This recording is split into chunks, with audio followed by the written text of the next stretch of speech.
Audio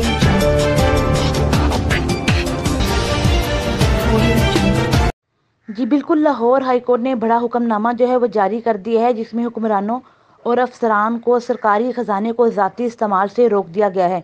justice Aminuddin Khan ने lawyers foundation की दरख्वास्त पर समाअत की।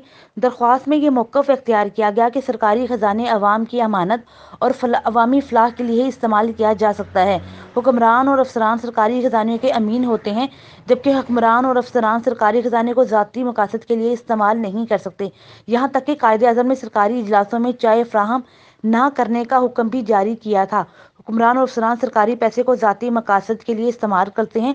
अदालत हुक्मरानों और अफसरान को सरकारी खजाने के ज़ाती इस्तेमाल करने से रोक दे, जिस पर अदालत ने अवामी ओहदों पर फायज अफसरान और हुक्मरान ज़ाती इस्तेमाल की अशिया कौमी खजाने से खरीद नहीं कर सकते। इसके अलावा अदालत ने कहा कि हुक्मरान और अफसरान सरकारी खजाने से कप चाय के बराबर रकम ज़ाती इस्तेमाल के लिए भी खर्च नहीं कर सकते। इस पर अदालत ने दरख्वास्त पर हुक्म इम्तनाही जारी करते हुए वफाकी हुकूमत समेत फ़रीक़ीन को नोटिस जारी करते हुए समाअत के लिए 23 मई की तारीख मुकर्रर कर दी है। जी।